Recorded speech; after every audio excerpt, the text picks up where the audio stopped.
Oi, Bujang, gimana nih kabarnya cuy? Masih jomblo, burik, malas mandi, skripsi belum selesai. Ya udahlah ya, gue juga sih belum selesai tapi santai aja, takdir gitu loh. Mau gimana lagi ya kan? Jadi ya lupain dulu lah problematika hidup lu. Karena kali ini gue bakal ngerkapin sebuah film yang masih fresh, nggak kayak muka lu belum mandi. The New Mutant tahun 2020 bareng gue Adit Bugi. Welcome to Ruang Movie and let's start begin.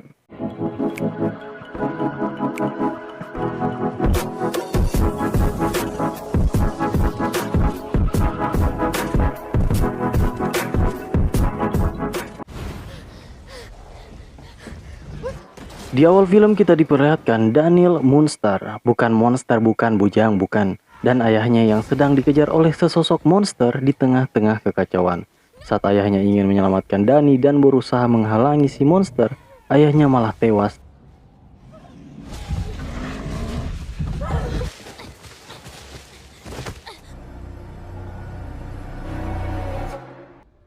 Dan saat Dani bangun, dia sudah berada di atas tempat tidur dengan tangan terikat borgol.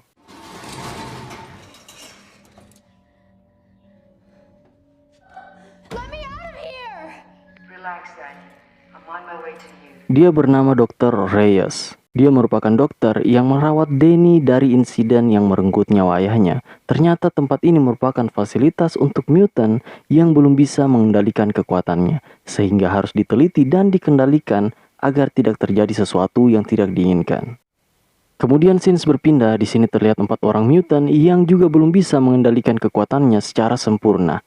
Dia bernama Sam, Liliana, Roberto, dan Ryan. Itulah sebabnya mereka diasingkan dari manusia biasa sehingga kekuatan mereka tidak dapat melukai orang lain. Di sini mereka membagikan pengalamannya sebagai seorang mutant muda kepada Dr. Reyes agar dia bisa menganalisa permasalahan psikologi karena untuk mengendalikan kekuatan mutant dibutuhkan mental yang kuat. Ya, seperti sebuah pepatah mengatakan bahwa mens sana in corpore sano. Di dalam tubuh yang sehat terdapat jiwa yang santuy. Apa sih anjir? Tai lah, ngen.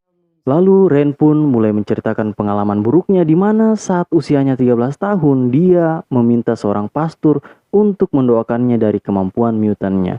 Namun pastor itu menyuruhnya untuk menunjukkan kekuatan mutannya.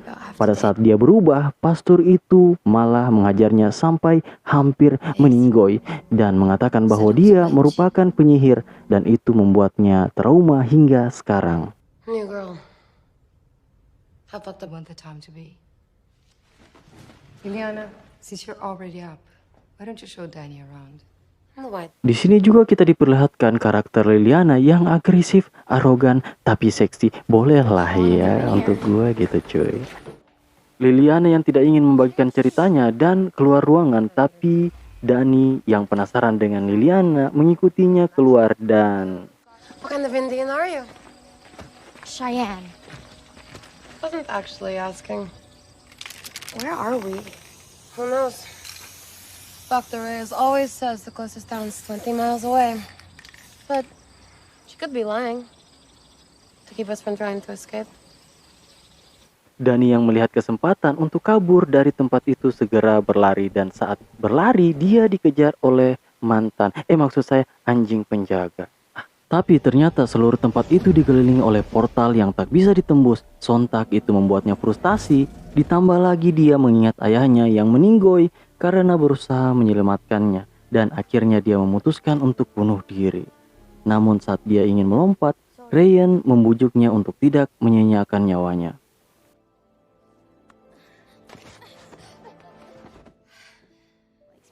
Saat sepulangnya dari menara jam, dia melihat Sam yang melatih kekuatannya. Lalu scenes pindah, saat makan siang, Ren menceritakan latar belakang dari teman-temannya. Sam seorang anak yang berprestasi, tapi harus membantu ayahnya bekerja di tambang untuk membantu keluarganya. Sedangkan Roberto berasal dari keluarga kaya raya di Brazil. Namun mereka semua dikirim ke tempat itu karena insiden dari kekuatan mutant yang belum mereka kendalikan. Saat Dani tertidur, dia bermimpi tentang insiden yang merenggut ayahnya dan terlihat di CCTV mendeteksi adanya gelombang negatif dari psikologi Dani.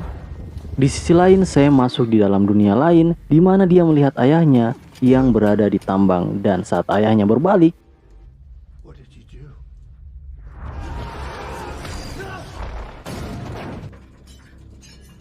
seperti yang kita tahu sebelumnya bahwa Sam bekerja di tambang bersama ayahnya, dan karena kekuatannya, ayahnya meninggal dunia. Sepertinya kekuatan mutan dari Danny membuat trauma buruk, rasa takut dan khayalan seorang, serta mimpi menjadi kenyataan. Mimpi basah bolehlah ya jadi kenyataan. Keesokan harinya Danny dan Ryan sedang mandi bareng, terlihat tato dari Ryan. Lalu scenes pindah saat Danny datang, Liliana mencoba mengganggunya, dan karena Danny lagi menstruasi, sehingga emosinya memuncak, akhirnya mereka saling, ya begitulah perempuan, kebaper. Di tengah-tengah perkelahian itu, Dr. Reyes meleranya. Di sini terlihat bahwa Dr. Reyes merupakan mutant yang memiliki kekuatan yang dapat membuat gelombang dan memanipulasi menjadi perisai. Dan gelombang itu juga sama seperti portal yang membatasi seluruh area gedung itu. Karena perbuatan mereka dihukum dan dikurung untuk sementara waktu di ruangan yang cukup kecil. Namun saat Danny akan tidur, dia mengalami mimpi buruk yang menjadi kenyataan. Di kamera pengintai pun terdeteksi bahwa adanya gelombang psionik yang meningkat dan kekuatan mutan yang tidak diketahui, sehingga dia harus diperiksa dan diambil darahnya sebagai sampel untuk diteliti. Lalu scenes pindah pada Ryan yang sedang melakukan pengakuan dosa di sebuah gereja. Tapi tiba-tiba ada seseorang yang memanggilnya dengan sebutan penyihir. Who's there?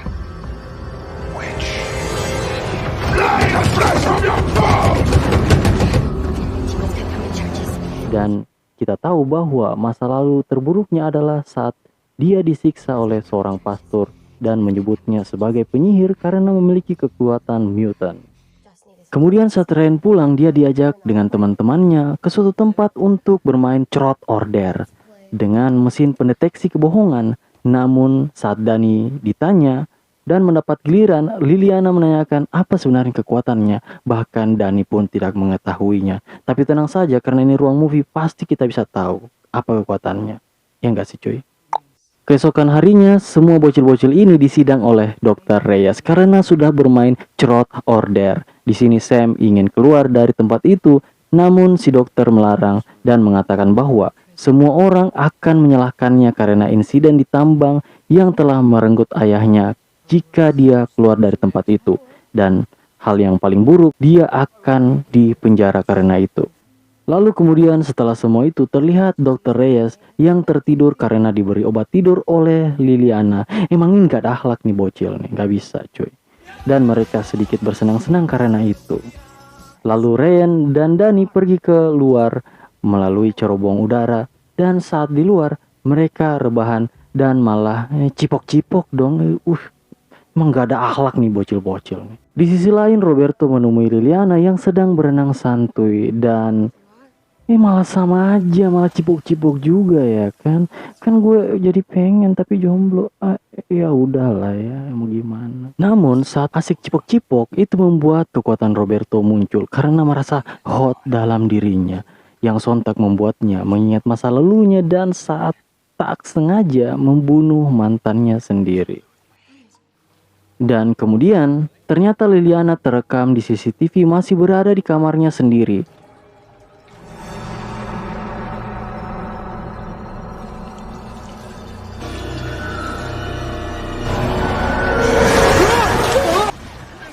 Ternyata itu bukan Lily, melainkan mantan Robert yang meninggal karena kekuatan Robert yang tak sengaja membakar dirinya. Lalu alarm pun berbunyi, membuat Dr. S terbangun, kemudian semuanya menghampiri Robert.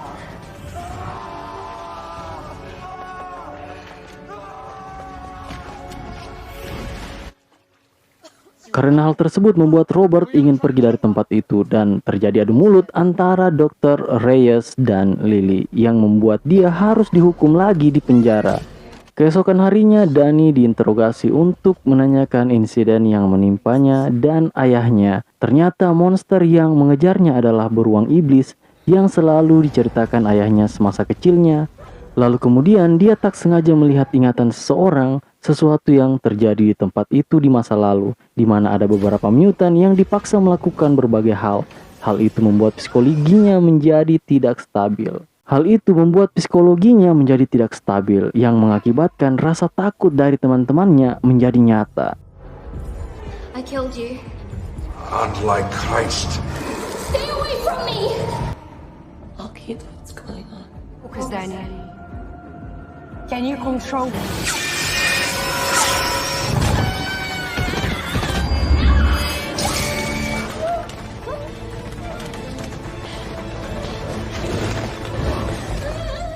Di sini Danny belum menyadari kekuatannya sendiri, dan saat Lily datang yang mana dia sudah mengetahui kekuatan Danny yang sangat berbahaya, lalu dia mencoba membunuhnya, tapi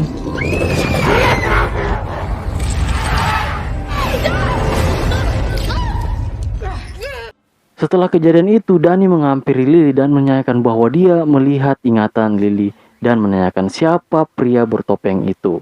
Di sisi lain, Dr. Reyes menerima pesan dari atasannya, pemimpin Access Corporation, yang berisi hasil analisis kekuatan mutant Danny yang berisi bahwa subjek sangat berbahaya dan harus dibunuh. Lalu scenes pindah pada Danny yang menghampiri Ryan untuk menanyakan kabarnya dan menceritakan apa yang dia lihat mengenai anak-anak yang dipaksa berlatih untuk dijadikan senjata mutant. Setelah itu Danny dibawa ke salah satu ruangan oleh Dr. Reyes untuk diambil sampel darahnya dan akan segera dieksekusi sesuai dengan perintah atasannya.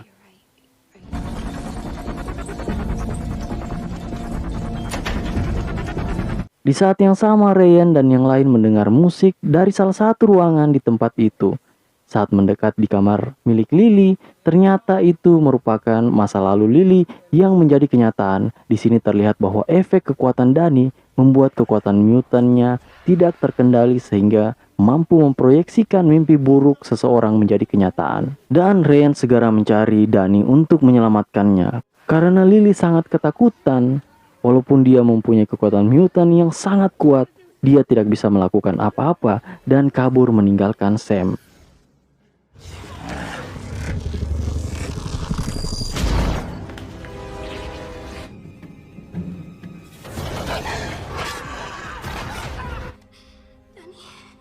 Setelah kejadian itu, mereka berkumpul untuk merencanakan lari dari tempat itu dengan melenyapkan Dr. Reyes agar portalnya menghilang dan bisa lenyap.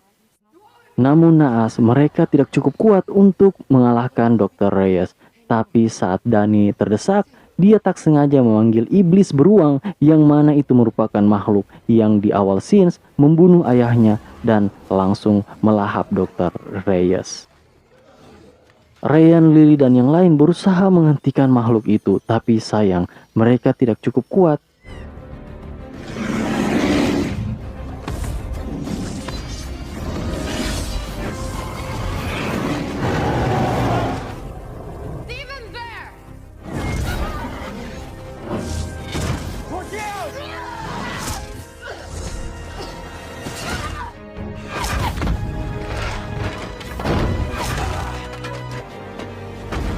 Setelah Danny sadar, dia akhirnya menghentikan makhluk itu dan semua pun berakhir. Keesokan harinya mereka bersama-sama untuk memulai hidup baru dan film pun berakhir. Gimana ya, nih film tuh rada-rada nanggung sih cuy. Mungkin sequel selanjutnya bakal lebih seru sih. Soalnya ini kayak film cuman pengenalan gitu sih. Siapa-siapa kira-kira karakter selanjutnya yang bakal jadi the next X-Men. Ya enggak sih? Gue ngomong apa sih ya, sotoy banget sih ini admin, soto banget. So segitu aja lah dari gue, Adit Pugi. See you the next video, bye bye, bujang lapuk.